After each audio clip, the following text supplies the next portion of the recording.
Tujuan utama dari diskusi Sarasian pada siang hari ini adalah satu, lebih mengetahui lagi toponimi Padepokan, kemudian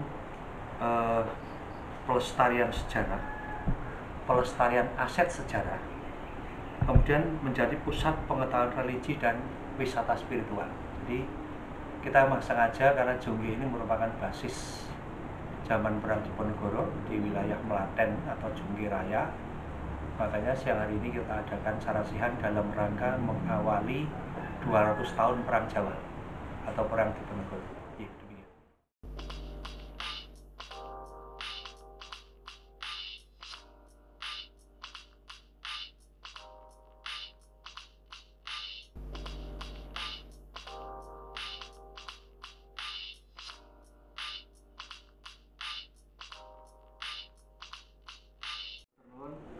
Kami mewakili dari teman-teman pendamping budaya. Kebetulan kami di pendamping saluran budaya mengucapkan terima kasih yang luar biasa sekali kepada masyarakat di Jongge. Kebetulan bagian dari kajian kami, pembinaan kami juga di tata ruang dan warisan budaya.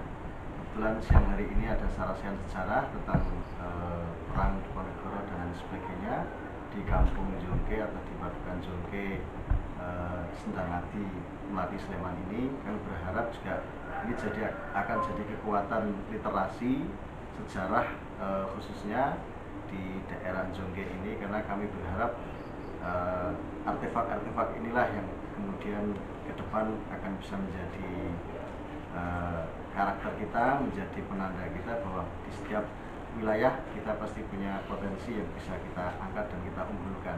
Kami berharap ini jadi pemantik bagi yang lain, karena dengan adanya acara semacam ini bisa ditularkan, ditularkan dengan wilayah-wilayah yang lain. Terima kasih dari kami. Mudah-mudahan ini bisa menjadi awal yang baik bagi Jongge khususnya dan daerah istimewa Yogyakarta pada umumnya. Assalamualaikum warahmatullahi wabarakatuh.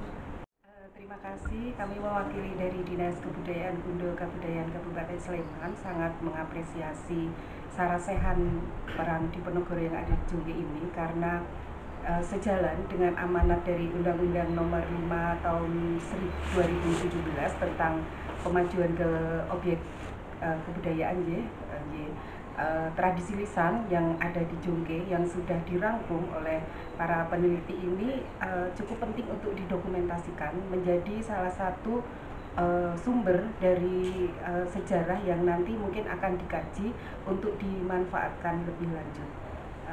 Itu saja, terima kasih.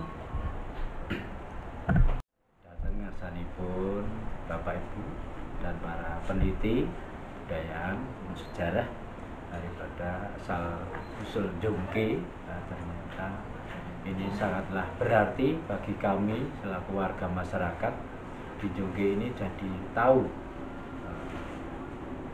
di Jongge ini ternyata penuh dengan filosofi-filosofi yang perlu diberikan, diturunkan atau dikasih tahu kepada anak cucu kita bahwasanya sejarah itu penting. Karena untuk melihat ke depan kita mau apa itu harus melihat sejarah. Dan kami juga mengucapkan banyak terima kasih, selamat datang kepada Bapak Ibu para narasumber peneliti sejarah di Perang Diponegoro. Terima kasih. Kemudian kembali ke topik peristiwa di Melati menika berkaitan erat dengan peristiwa di Desa Pisangan. Kurang lebih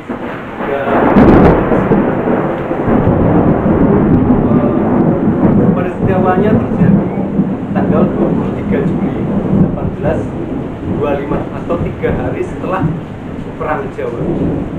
Jadi 3 hari setelah dalam Tegalrejo diobraki militer Belanda. Ini kita menyambung ke cerita tutur Bapak Anas yang disejarahkan oleh yang Raden Abdullah Samijo Harjo Stopo, bahwa ini cerita lisan ya Pak Tutur. Ada pasukan Belanda datang dari Semarang mau menyerbu Yogyakarta. Ini sangat akurat Pak, akurasinya 95% lah. Kemudian kita komparasikan dengan data Bapak Diponegoro yang sudah dialihbahasakan dengan sumber Belanda. Ketemunya di peristiwa penyergapan Pisangan 23 Juli 1825. Penyergapan Pisangan ini peristiwa atau kemenangan pertama yang diperoleh Pangeran Diponegoro dalam Perang Jawa. Baik, saya akan kalian ya, jangan buka karena di sini ada peta yang bagian belakang.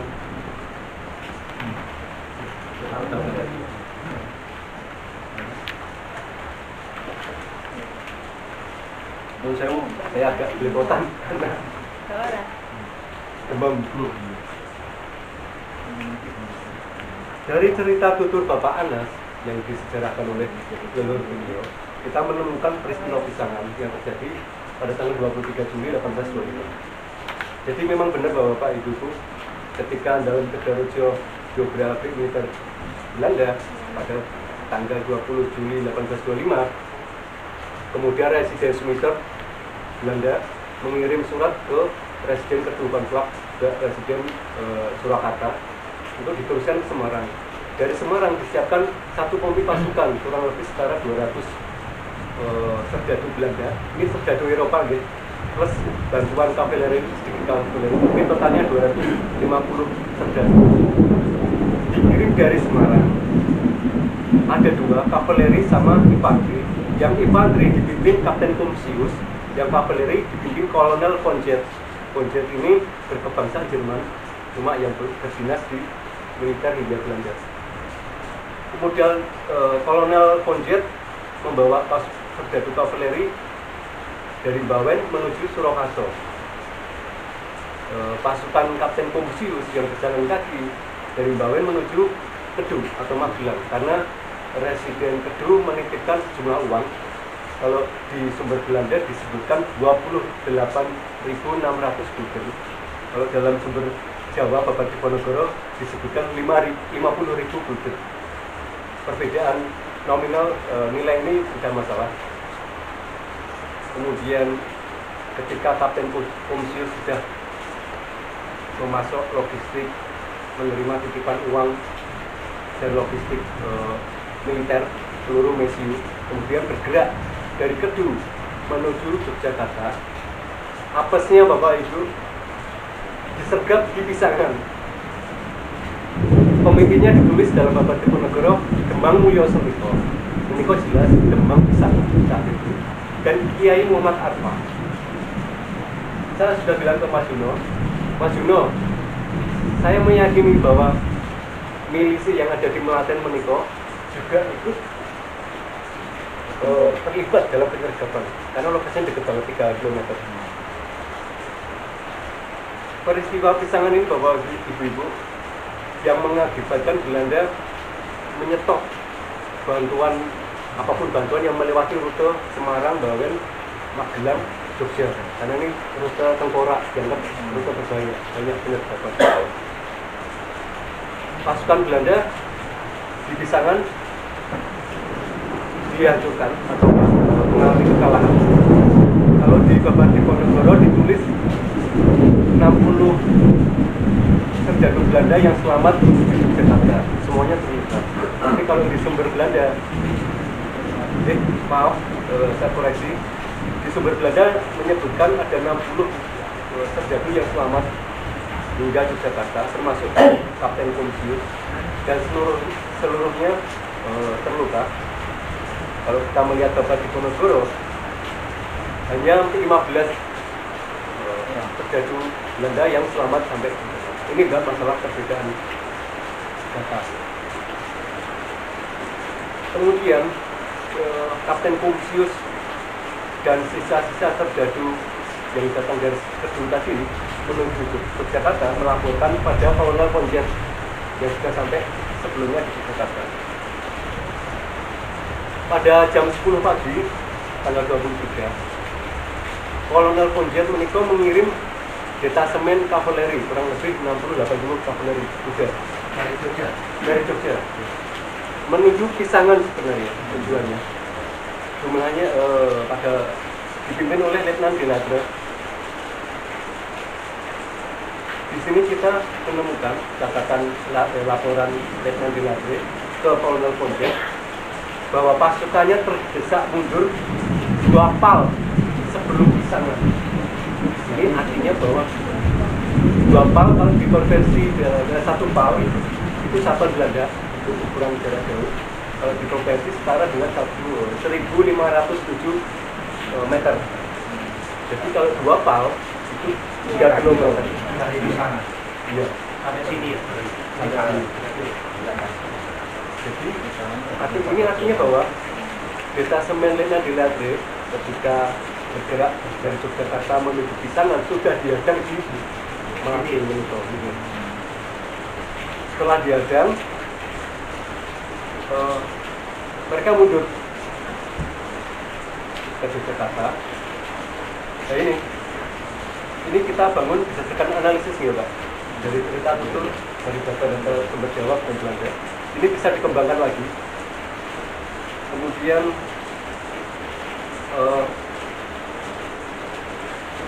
setelah Pisangan, Bambang Mulyo Sentiko dan Kiai Muhammad Atta juga Kiai Said Arum bisa menghalau sejadu Belanda pada 23 Juli 1825. Kemudian Belanda mengincar Pisangan. Yang diincar justru Pisangan, bukan Melati. Jogi itu masuk ya? Aceh Melati itu Jogi ya? Yang tadi pertama Jogi Raya? Iya, Jogi Raya. Karena di peta Belanda kan tidak mencampurkan Jogi, hanya Melaten. Yang kita sampaikan tadi bahwa Sendang Adi itu kelurahan yang dulunya desa Melati, terdiri dari 14 string dulu Melati. Kemudian Belanda memusatkan pasukannya untuk menguasai Pisangan. Jadi 1826 masih dari 2 arah. Kemudian Pisangan berhasil dikuasai Belanda. Kemudian Belanda membuat benteng di Pisangan di lokasi yang namanya Laboro. Laboro yang sekarang sudah tidak diucapkan lagi. Kita sudah melakukan wawancara di sana.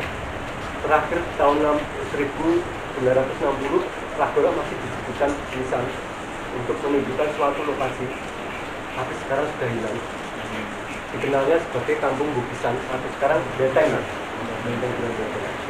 Lokasinya di situ, benteng Belanda. Karena di situ kita menemukan beberapa artefak gudang museum, komboran jaran, tempat milik kuda, dan batu lempang, juga tanggul ada semacam. Setelah Belanda membuat benteng, untuk pembangunannya diserahkan kepada Mayor van der Beek untuk membangun benteng. Bapak ibu-ibu, ketika benteng Pisangan dibangun 1826,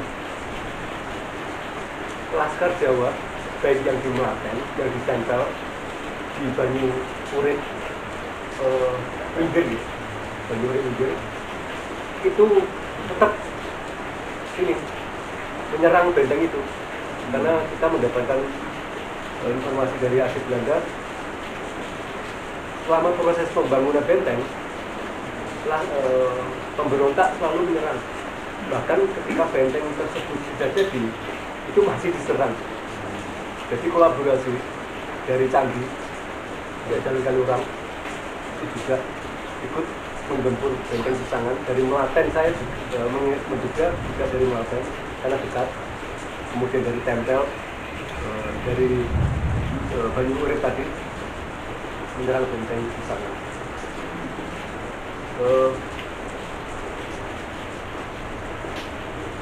Kita masuk ke periode 1828 gitu, langsung lawan gitu. Karena setelah itu Melati tidak disebutkan lagi. Ketika 1828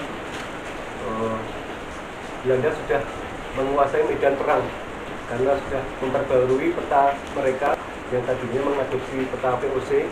Ternyata di lapangan banyak kekeliruan topografinya, ada desa-desa baru kampung-kampung baru, jalan rute baru tidak dicantumkan di peta VOC tersebut. Belanda akhirnya merevisi dengan mengadopsi peta VOC pada tahun 1827. Ini bagian dari benteng Stelsel benteng ini, Stelsel benteng, perbentengan Belanda. Setelah petanya diperbarui, Belanda baru bisa menguasai pertempuran dalam Perang Jawa. Kemudian Belanda melakukan operasi militer dari Pulau Watu yang diserang Kejiwan Argomulyo, kemudian Bedoyo, karena Argomulyo di Kejiwan menika markas besarnya Pangeran Diponegoro. Kepurun adalah pesanggeran para panglima perang. Kejiwan itu pusat ekonomi, pusat pasukan. Kemudian Bedoyo, Bukisari Cangkringan menika menjadi markas induk Resimen Bulkio dan Resimen Bulkio. Setelah markas Kejiwan dikuasai Belanda, jadi militer Belanda melakukan gerakan link up ke Tempel, kemudian ke Pisangan, turun ke Yogyakarta. Saya menduga pergerakan Belanda pada tahun 1828 ini, ada pertanyaan cuma saya belum share ke Mas Dino,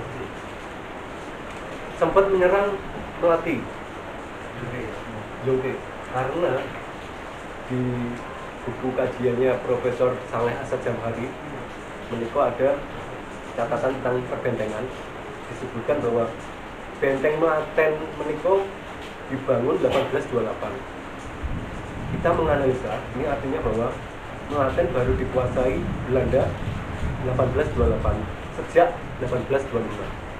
Jadi kesimpulannya keseluruhannya, Melaten menika sama seperti Bedoyo baru bisa dikuasai Belanda 1828 dari 1825. Ini artinya bahwa Melaten tidak tersentuh sergadu Belanda. Setelah dikuasai, Belanda membangun benteng kecil. Letaknya kalau di peta ada di seberang selatan, selatan Jalan Raya Jogja Magelang, yang diidentifikasi Mas Juno wonten gereja, depan gereja. Ya, Kapanewon ya Mas Badro ya. Masih ada benteng saat penjara Belanda Mas. Stasiun, depan stasiun. Kan dari perumahan lagi. Oh iya, kan benteng London ada penjaranya muridnya Pak. Pakai Pakpur. Iya, Pakpur. Belanda juga selain membuat benteng kecil atau redot atau itu redot, di kota Belanda juga bisa misalnya ada 2 kota dikasih tanda silang. Menikah barak-barak sergadu. Ada 2 barak di situ. Yang satu untuk sergadu infanteri dan yang satu untuk sergadu kavaleri. Untuk lokasinya saya kurang tahu karena harus dilakukan penelitian berkelanjutan. Kemudian Melati berubah yang tadinya menjadi basis Laskar Melaten yang mendukung Diponegoro dengan pimpinan Kiai Ketip Arum, kemudian berubah menjadi wilayah yang dikolonialisasi, di warga masyarakatnya yang tidak mau pergi dari Melaten akhirnya menjadi pesuruh di sini untuk mencari kuda, mencari rumput dan lain sebagainya. Ini berdasarkan temuan di lapangan ibu-ibu. Jadi kita sama Mas Juno observasi hanya 1 hari.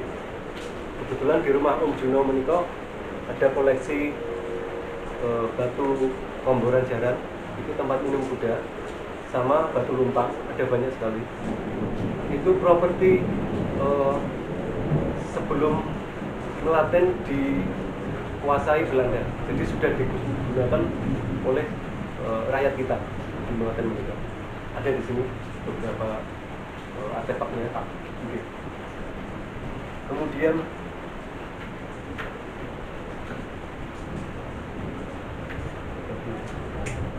ini tokoh ini dibaca.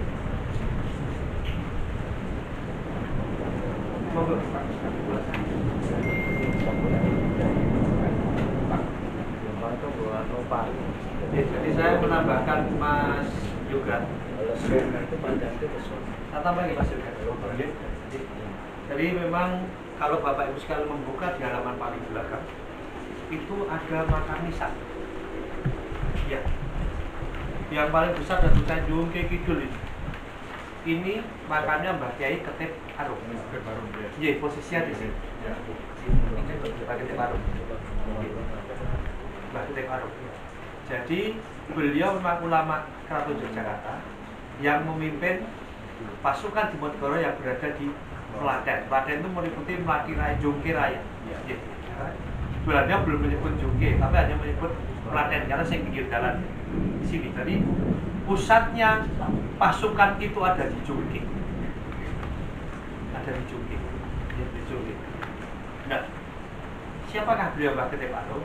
Bisa panjenengan sedaya waos di paling depan mengenai silsilah beliau. Mbah Ketip Arum itu istrinya 3. Ya, yang istri pertama menurunkan Nun Sewu, Pak Sampur dan PKB. Istri duanya, istri ketiga yang menurunkan Mbah Hasan termasuk Mas Barno. Ya Mas ya, Mbah Hasan itu yang di sini Sanggeran Jogi dan sebagainya. Jadi beliau istrinya 3, Mbah Ketip Arum. Makamnya ada di sana semua. Mbah Ketip Arum. Kemudian lagi makam-makam Laskar di Ponegoro di sisi timur. Makam yang sini, foto-foto itu makam Laskar beliau. Pimpinan Mbah Kiai Ketip Arum. Ada satu peta yang tidak kami cantumkan di peta lama ini. Ini yang ini paling atas peta Belanda, paling bawah merah menunjuk Jungke. Ada satu peta lagi dijalani bergaris merah lengkung gitu. Lengkung itu tempat pertempuran di Ponegoro di sini. Iya, di Jungke. Gitu. Jadi memang Jalan Magelang itu kemuliaan lengkung ya Pak. Iya. Itu oleh Belanda sudah digambar itu. Pertempurannya ada di sini. Karena ternyata Belanda tidak tahu bahwa di sini adalah pusat pasukan di Ponegoro di Jungke. Yang dipimpin Kiai Ketip Arum. Belanda tidak tahu. Karena sini dulu zaman kita ya Mas Barno, zaman cilik wong tua kita itu cerita biar diserang lodo, Melayu dan nyegal turi. Karena kalau hutan, gitu Mas. Benar Mas, namanya? Benar ya Mas ya? Hutan di situ. Belanda nggak ngira kalau di sini menjadi pusatnya pasukan Mbah Ketip Arum. Jadi memang benar yang dikatakan Mas Yoga bahwa ketika benteng Pisangan, benteng itu benteng namanya anu Londo itu. Gudang Mesiu dan benteng ya Mas ya. Gudang Mesiu, rumah dinasa siapa Mas? Nekan siapa di situ Belanda? Dilingkari benteng Belanda. Nah, itu nyambung dengan yang dibudari sekarang itu loh, SMP. Kemudian pabrik model sebagainya. Nah, ketika itu Belanda mau ke Yogyakarta sampai di situ diserang oleh pasukannya Demang Mulyo Sentiko dan Kiai Muhammad Arfah. Siapa saja yang ikut menyerang, termasuk yang prajurit dari ini. Ketika serangan selesai sini pulang, Belanda laporan ke Jogja, kirim bala bantuan ke Pisangan, tapi tertahan diserang di sini oleh pasukan Kiai Ketip Arum. Di situ jelaskan 2 pal dari Pisangan. Nek diukur pas, kini itu kan Pisangan 3 kilo, 2 pal. Jarak Pisangan dengan dia 11 kilo. 7 pal, pas. Setara 11. Jadi dihadang di sini oleh pasukannya Kiai Ketip Arum. Nah, Bapak Ibu sekalian, ini terbukti juga peninggalan sejarah beliau, peninggalan yang ada berupa batu-batu nisan. Kiai Ketip Arum, kemudian Kiai Abdul Kohar, Abdul Saleh, Mbah Surosto, dan sebagainya di situ. Beliau merupakan pasukannya Mbak Kiai Ketip Arum. Makanya masih ada dan ini jelas, untuk melihat jelas. Dan Mas Rendra ini, beliau peneliti makam perang Jawa. Sudah diteliti beliau, iya. Ini semua makam-makamnya di Bogor, prajurit. Sudah diteliti Mas Rendra. Gitu. Jadi ada yang model Hamengkubuwana gitu ya Mas ya, dan sebagainya. Ono sing nisane iki bulan penuh. Ada yang bentuk tidak sesuai. Mas Rendra paham sekali tentang permisalan itu. Sama penambahan dikit ya, tentang makam Jongking ya. Ada di foto menikah di dalam belakang. Menikah kita dalam penelitian perang Jawa ini juga melakukan metode analisis makam. Kita menggunakan data dari penelitian dan pengembangan arkeologis nasional 2008. Di antaranya analisis morfologi, analisis enologi, stilistik dan kontekstual. Ini untuk mengidentifikasi lokasi makam Jongke. Analisis morfologi itu melihat mengamati bangunan makam termasuk jungkup, teknologi, teknik pembuatan dan material bahan dari makam tersebut, izin jirat, kemudian stilistik, mengamati tentang ragam hias, geometri, tentang kaligrafi, bisa inskripsi Jawa maupun Arab, kemudian kontekstual, analisis kontekstual, menikah dengan melihat atau mengamati variabel-variabelnya. Jadi di lokasi makam tersebut, apakah ada temuan yang lain? Ternyata ada. Misalnya komboran jaran, batu lumpan. Saya bilang ke Mas Juno, Mas ini sudah identik Mas antara makam dengan temuan tadi. Kemudian dari bentuk nisan makam yang Kiai Ketip Arum Meniko yang ada di Jongke Kidul, saya melihat ada dua nisan, ya Mas. Makam pendamping bapak-bapak ibu-ibu di situ. Saya menduga Meniko adalah Abdi Kinasih yang Ketip Arum. Nisannya bergaya dekso. Jadi kenapa di sini saya tulis deksan? Karena untuk mengkategorikan nisan-nisan temuan yang punya gaya sama dengan dekso. Di Jongke saya menemukan dua. Di Cawisan ada tidak lebih dari 4.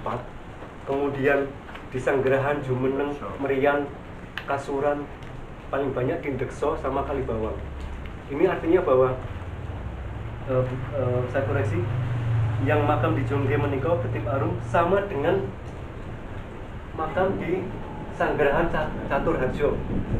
Saya menyebutnya Pasarian Telabu, Pasarian Tengah Ladang Tebu.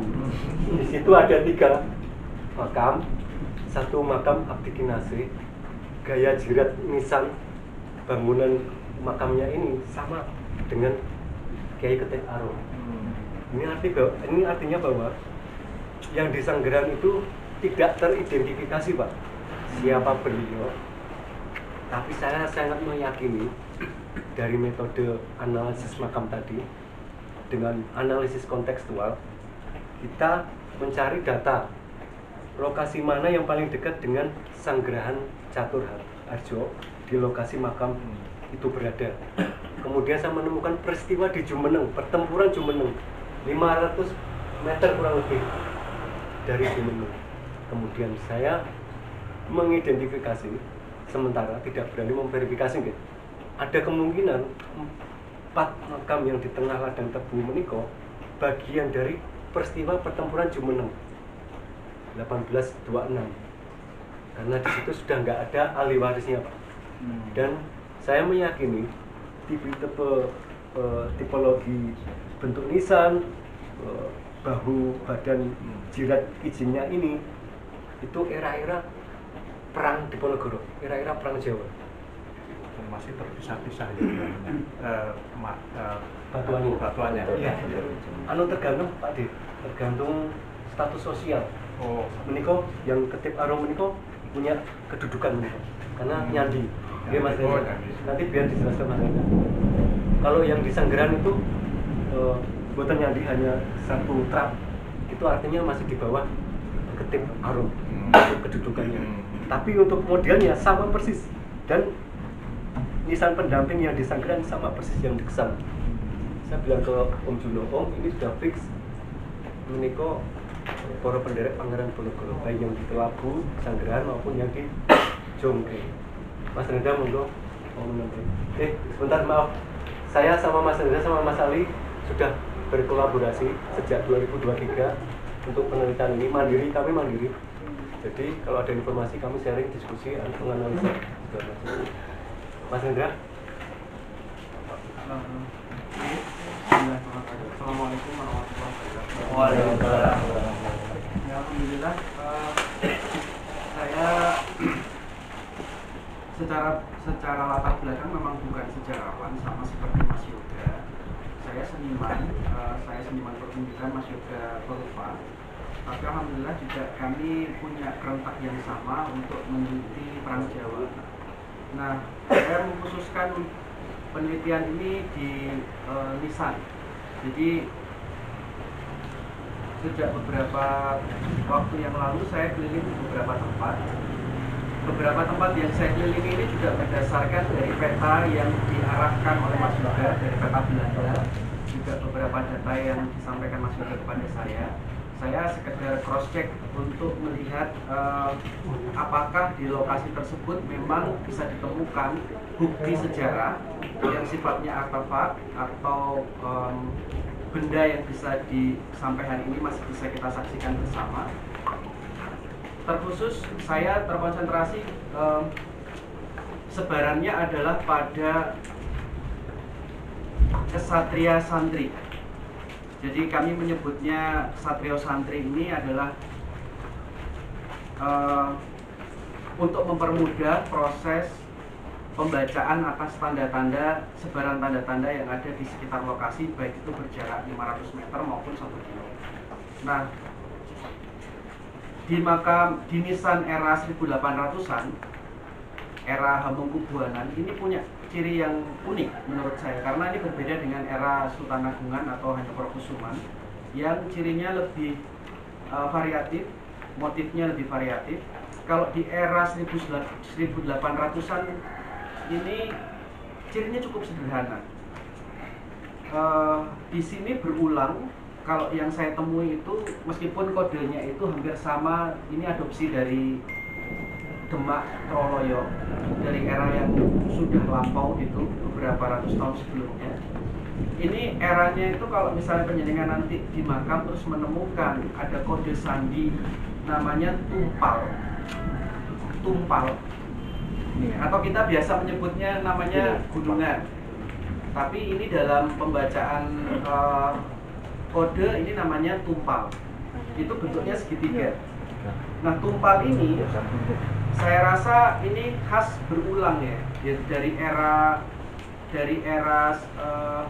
1600-an itu berulang, tapi tumpal ini cukup khas, banyak ditemui di era 1800-an. Kenapa saya tertarik? Saya tertarik ini karena jaringan kerja Ksatrio Santri.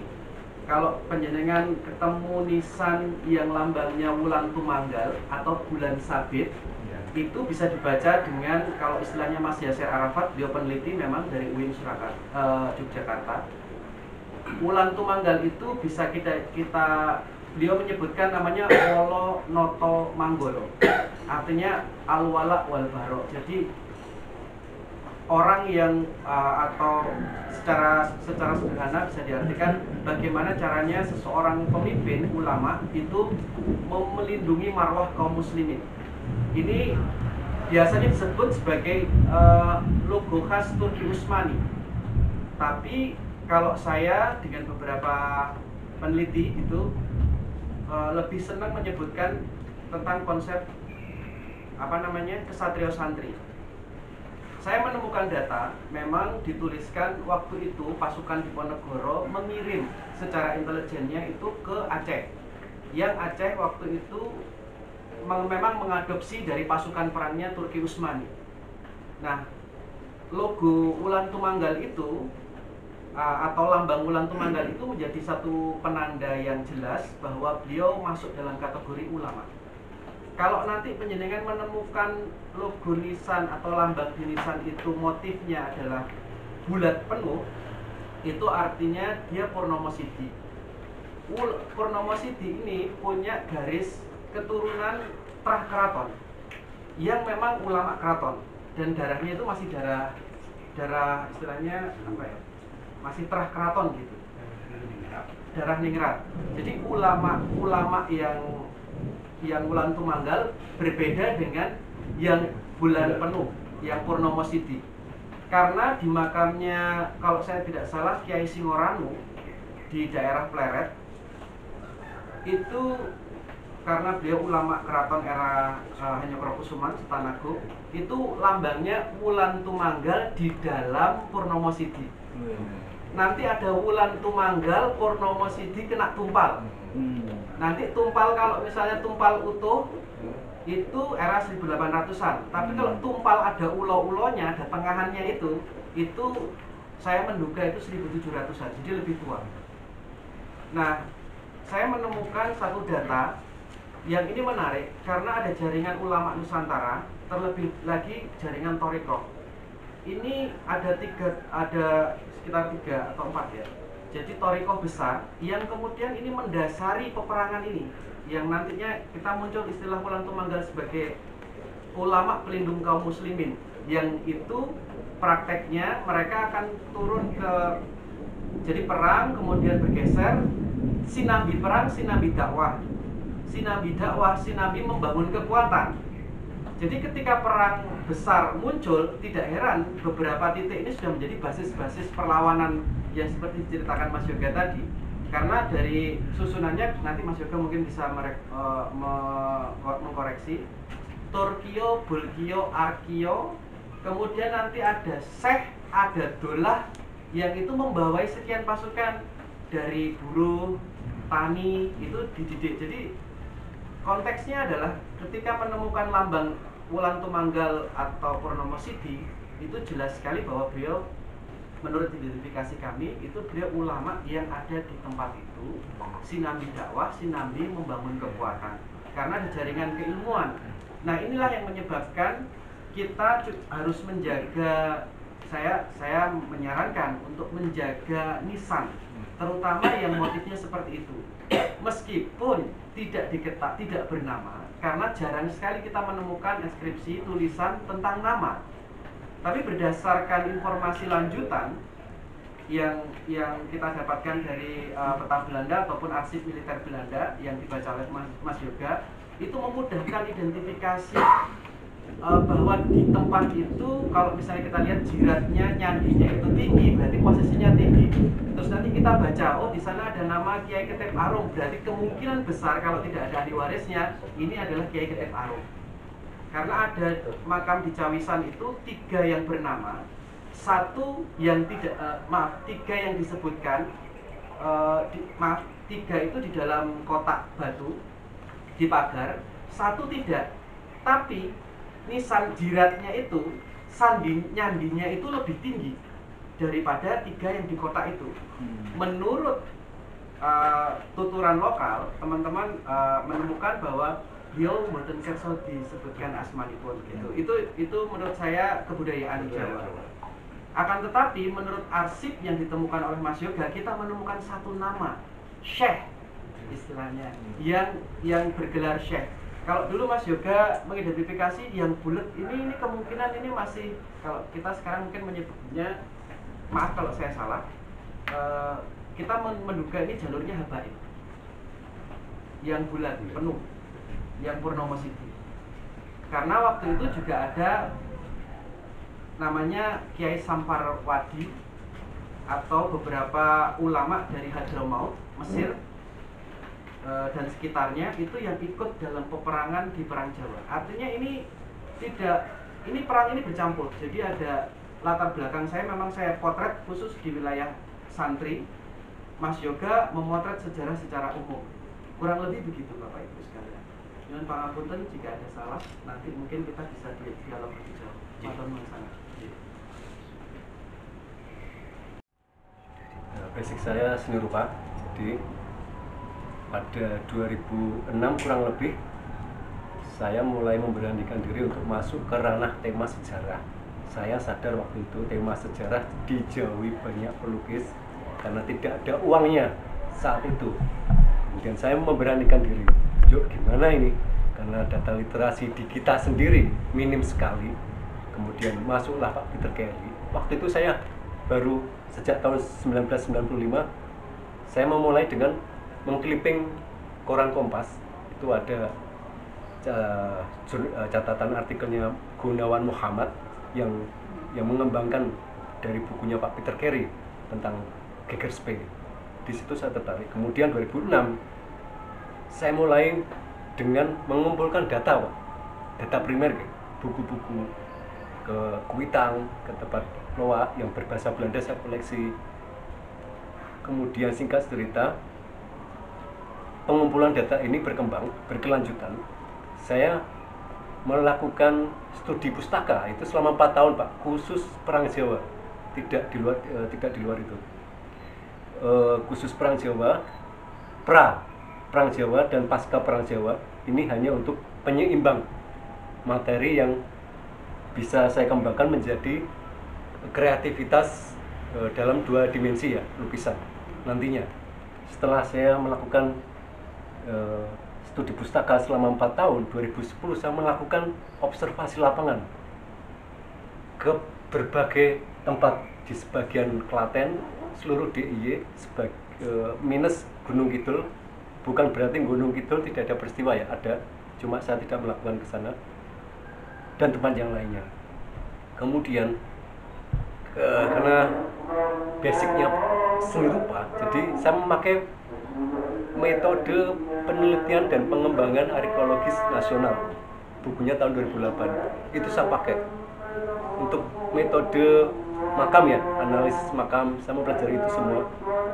Kemudian ini saya kolaborasikan Pak di lapangan ketika observasi, karena tugas saya sebagai pelukis pengumpulan datanya lewat sketsa, drawing, fotografi, videografi.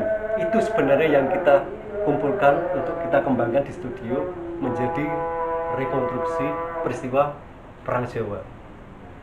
Namun perkembangannya Pak, banyak desa meminta, Mas buatkan artikel ya, akhirnya lama-lama menjadi jurnal.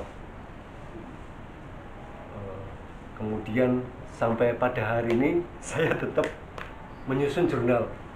Yang terakhir Bedoyo, Pisangan, kemudian yang untuk Bojonegoro, Burita. Insya Allah yang di Jongke ini sangat potensial sekali kalau dikumpulkan cerita tutur, kita komparasikan dengan data primer, sekunder nggak apa-apa, kemudian nanti kita susun menjadi sebuah buku. Dalam tanda kutip ya Pak, mungkin bagi orang-orang akademisi, tapi ini saya pakai metode observasi metafisika. Ini akhir-akhir ini 2023. Sebelumnya saya sudah menyusun jurnal, beberapa jurnal. Kemudian saya ditemukan dengan orang-orang spiritualis. Tapi ini saya saya filter informasi ini. Tapi jangan dikesampingkan. Informasi dari metafisika ini juga penting untuk melengkapi, tapi tidak dimasukkan ke dalam artikel sejarah karena bukan ilmiah. Demikian. Dan banyak metode sebenarnya, seperti kita juga mengadakan diskusi-diskusi di desa-desa nggih. Sama juga beberapa sejarawan lokal yang amatir seperti saya sejarawan amatir yang sumber pokoknya dari kajian Pak Peter Carey, Prof. Peter Carey. Kemudian ada beberapa juga kajian dari ilmuwan profesor kita Saleh Asad Jamhari, termasuk Bapak Diponegoro, Bapak Ligun Mangkunegoro, dan berbagai macam. Dari sinilah Bapak, ketika saya melakukan observasi di desa-desa di hampir seluruh DIY, Pajang, Temanggung, segala macam, mendapat informasi yang luar biasa kayanya, seperti ini tadi. Ini kemudian merangkai dari informasi sumber primer, data observasi, dirangkai menjadi satu. Akhirnya menjadi sebuah narasi utuh Perang Jawa, meskipun saya secara lisan kurang komunikatif gitu, agak belepotan. Saya lebih menyukai pengetikan, pengetikan. Jadi awalnya data saya yang poin intinya yang kita kumpulkan adalah sketsa, drawing, video, dan fotografi untuk menggambarkan landscape suatu tempat, suatu desa, topografi segala macam. Kita juga menggunakan peta Pak, beberapa peta Belanda kita gunakan, peta kelurahan. Kalau dikasih kelurahan, kita baca itu, kita susun untuk mengidentifikasi sebuah desa. Jadi nun sewu, meskipun kita amatir dan mandiri ya Pak, saya mandiri, tidak disupport siapa. Akhir-akhir ini alhamdulillah disupport Mas Ali sama Mas Rendra, kita saling kolaborasi ngasih informasi baru. Kemudian kita meruncingkan analisa-analisa kita dari data-data observasi, pustaka, peta Belanda untuk mengidentifikasi dan memverifikasi. Identifikasi di Klaten itu malah sudah di ini Bu Ita, dilabelkan sama pemerintah kabupaten, termasuk yang di Gunung Kidul. tradisi cincin guling itu sebenarnya tidak sinkron dengan Majapahit. Itu sebenarnya tradisi cincin guling dibawa prajurit Bagelen dari Bagelen yang ditugaskan menjaga Semen Karangmojo, bagian dari pasukannya Pangeran Notoprojo II yang bermarkas di Semen Karangmojo. Pak, nama cincin guling di sumber manapun hanya satu, di Bagelen Purworejo. Kali cincin guling. Kenapa bisa sampai ke sana? Karena dibawa cerita tutur oleh prajurit Bagelen yang ditugaskan menjaga Karangmojo. Dan menariknya Bu Ita, ini kemudian diverifikasi oleh budayawan lokal, oleh sejarawan lokal, kemudian dipatenkan sama Gunung Kidul menjadi ini tradisi cincin guling Majapahit. Saya hanya diam saja, tidak berani untuk ngutang-ngatik itu. Sekecil apapun peristiwa yang salah itu berbahaya bagi saya, apalagi lewat lukisan ya Pak. Kita harus detail. Saya sampai mempelajari tentang benih baju, ini saya pelajari Pak. Pasukan Arkio, Bulkio, Surbanya seperti apa, bisa di cross check ke Mas Rendro. Saya banyak buat sketsa untuk, dan saya tidak berani memverifikasi langsung, harus saya bandingkan dengan data yang lain. Itu dari baju, belum dari simbol-simbol panji, banyak sangat Pak. Ini fakta ya Pak, membuat masyarakat desa itu menjadi semangat. Saya masuk pertama kali dari sejak 2010 pas kalau Merapi, saya masuk di Cangkringan 2011. Mereka lesu ketika mereka sudah saya sodorkan jurnal. Saya penelitian 3 tahun mandiri di Argomulyo.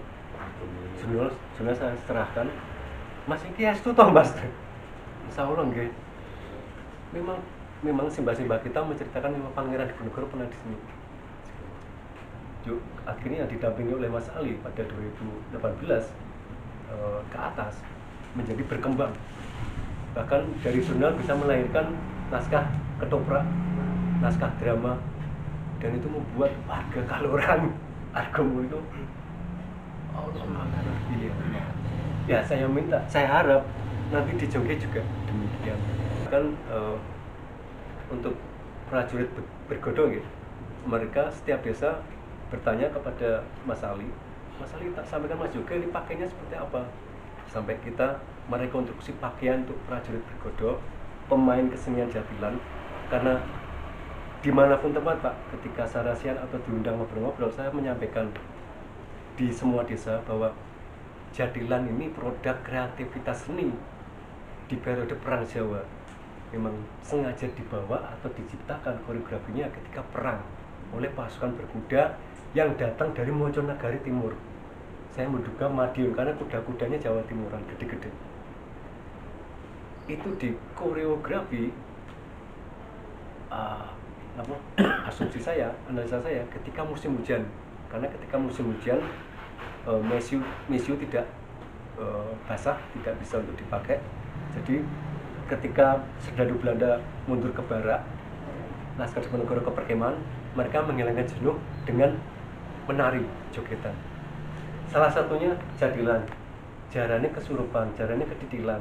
Pak, saya menemukan di arsip Belanda menyebutkan ketika pasukan infanteri serdadu Belanda bertemu dengan infanteri Jawa di medan perang, ini saling menembak. Kemudian kebiasaan Laskar Jawa karena tidak ada disiplin, pasukan berkudanya keburu pengen selat masuk pertempuran. Disebutkan bahwa ketika infanteri saling beradu tembak, ketika pasukan berkuda Jawa masuk, ini buyar. Pasukan berkuda kita nggak ada disiplin, langsung nyabut segala macam. Itulah mengapa akhirnya ada istilah jarane kesurupan, karena pasukan berkuda itu kesurupan. Belanda itu ada di catatan laporan Belanda. Kemudian berkembang menjadi jatilan dan sebagainya. Pak, begini, jenengan kalau belusuan ke desa-desa di Klaten, seluruh DIY, Magelang sampai Banyumas sampai Cilacap, jika jenengan menemukan kesenian jatilan niku pun fix simpatisan Pangeran Diponegoro desanya. Jenengan tidak akan menemukan di atas Salatiga, Semarang tidak ada jatilan. Bahkan warganya, jatilan senen apa sih kok norak banget kok kampung. Tapi tempat kita itu tanda, itu kode sandi Pak. Tapi di bidang kesenian yang kemudian Pak Ali mendapat informasi dari temannya ketika melakukan penelitian di Blitar ya Pak Ali. Di sana ada Pak. Jadi pergerakan mundur pasukan Bulkiyo Mbak Ita dari Yogyakarta setelah Perang Jawa sampai mundur ke Blitar. Kemudian komunitas ini membuat sebuah kampung kecil, menciptakan itu tadi, mengkoreografi tarian namanya Reak Bulkiyo. Dan para keturunnya mengaku, iya, leluhur kami dulu prajurit Bulkiyo. 14 pasukan, hanya 14 pasukan. Itu salah satu bukti bahwa Perang Jawa ini sangat kaya. Kode sandinya unik.